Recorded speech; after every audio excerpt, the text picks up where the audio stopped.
Salut les amis. En tant que gardien de sécurité, je me souciais quotidiennement de la sécurité du magasin et de ses visiteurs. Cependant, la chose la plus précieuse dans mon travail était la connexion avec l'équipe amicale.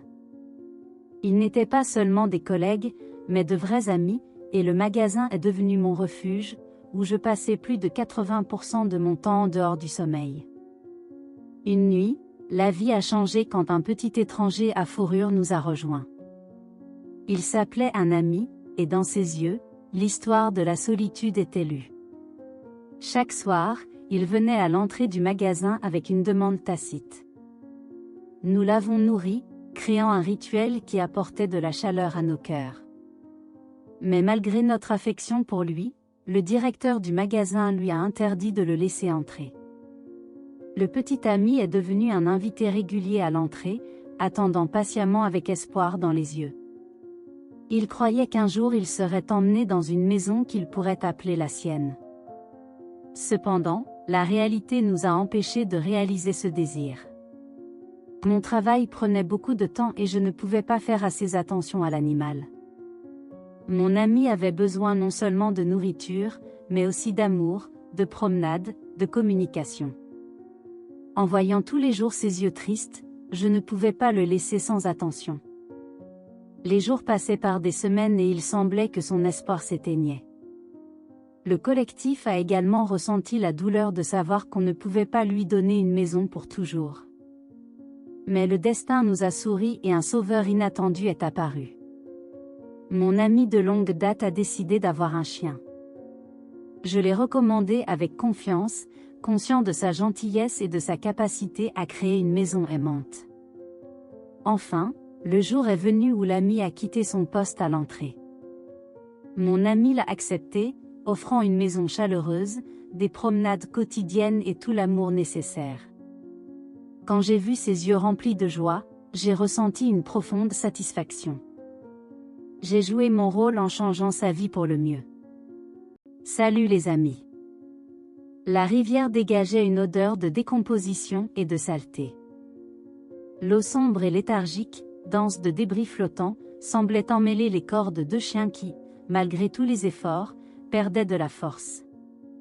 Sur le rivage se tenait leur maîtresse, les mains jointes sur la poitrine, avec une expression de dégoût sur le visage. Leurs yeux désespérés imploraient de l'aide, mais elle se mit à rire. « Maintenant, vous êtes si sale. Je n'en ai plus besoin. » Puis elle se détourna. Le chien blanc aboyait désespérément et le noir gémissait. Leur voix se noie dans un courant boueux. Le public a halté, mais personne n'a osé intervenir. Personne ne voulait entrer dans cette eau fétide. Les chiens s'accrochaient aux débris, leurs pattes glissaient sur du plastique humide et des algues enchevêtrées. Leur respiration devenait intermittente, leur force s'épuisait. Mais soudain, au milieu du silence général, un jeune homme s'avança. Il enfila sans hésitation de hautes bottes, prit un grand filet et marcha résolument dans l'eau sale. L'odeur de la décomposition lui a frappé le nez, mais il a continué à marcher malgré le fait que l'eau jaillit sur ses pieds comme de la boue épaisse. Le chien blanc, jaloux de lui, gémit, et le noir n'a même pas bougé. « Attends » dit doucement l'homme. Doucement, il a traîné le chien noir dans le filet, puis a atteint le blanc.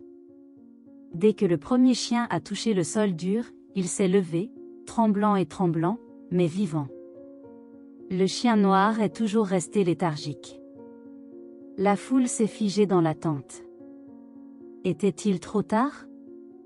Le chien blanc tourna la tête en arrière, poussant la patte du pied de son sauveur, et ses yeux se remplirent de supplications. Le jeune homme pressa sa main contre la poitrine du chien noir, vérifiant son pouls. Respiration faible et lente. Elle est vivante. Sans hésitation, il leva les deux chiens dans ses bras et se dirigea loin de la boue, de la fille qui les avait abandonnés, du passé qu'ils ne méritaient pas. À la maison, de l'eau chaude coulait sur leur laine emmêlée. Les mains tendres ont lavé l'odeur de la désolation. Le chien noir a frissonné, mais, après avoir frappé, s'est réveillé, faible, mais en sécurité. Le chien blanc a enfoncé son nez dans la main de son sauveur et a hésité à fourrer sa queue, pour la première fois depuis longtemps. Au coucher du soleil, les deux chiens étaient couchés, recroquevillés, dans une cour chaude, profitant des derniers rayons du soleil. Pour la première fois de leur vie, ils se sont sentis plus que des choses à jeter. Ils étaient à la maison. Salut les amis. Au cœur d'une métropole animée où des tours en béton dominaient les rues bondées, il y avait une dure réalité où la compassion semblait oublier vertu. Les gens se pressaient les uns devant les autres, plongés dans leurs propres problèmes et soucis, rarement regarder ceux qui ont moins de chance. En bas, au bord de la rivière, où le courant murmurait des histoires de désolation et de privation, une bergère épuisée était allongée, ses côtes étaient visibles sous la confusion laine. Elle s'appelait Biggie, bien qu'elle ait oublié depuis longtemps ce que c'est que d'être attentionnée. Faim rongeait son ventre, et l'espoir semblait un lointain souvenir alors qu'elle était allongée là, résignée à son sort. Mais le destin, comme c'est souvent le cas, en a décidé autrement ce jour-là. Un jeune homme nommé Adam marchait le long, ses pensées étaient occupées par les fardeaux de la vie urbaine. Et pourtant, quelque chose a attiré son attention, éphémère mouvement, cri désespéré. Il se retourna et vit Biggie, dont les yeux imploraient sa miséricorde. Contrairement à beaucoup d'autres qui passaient sans réfléchir, le cœur d'Adam tremblait de sympathie.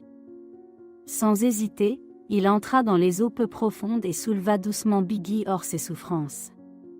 Elle était faible et tremblait, mais ses yeux exprimaient une grande gratitude quand Adam a offert elle un peu de nourriture qu'il a recueillie pour lui-même. À partir de ce moment-là, leur vie ont changé pour toujours. Adam prit Biggie sous son aile, la soignant avec patience et gentillesse. Ils sont devenus des compagnons inséparables, errant ensemble dans les rues de la ville. La main d'Adam reposait sur la tête de Biggie dans une promesse tacite de protection et d'amour. Les semaines ont été remplacées par des mois, Biggie s'est transformée devant Adam. Sa laine brillait à nouveau, son esprit se soulevait de jour en jour. Elle n'avait plus peur de la faim ou de la solitude, car elle avait trouvé du réconfort dans les soins inébranlables d'Adam. Leur lien s'est renforcé avec chaque aventure commune, une randonnée dans le parc où Biggie chassait les écureuils, les journées paresseuses passées au soleil et les soirées tranquilles, alors qu'ils se recroquevillaient ensemble, Adam lisait et Biggie faisait une sieste à ses pieds. Dans un monde où l'égoïsme et la cruauté ont souvent éclipsé la bonté, l'histoire d'Adam et Biggie est devenue une lueur d'espoir. Des gens qui étaient autrefois indifférents aux animaux errants, maintenant, nous avons vu le pouvoir transformateur de la compassion.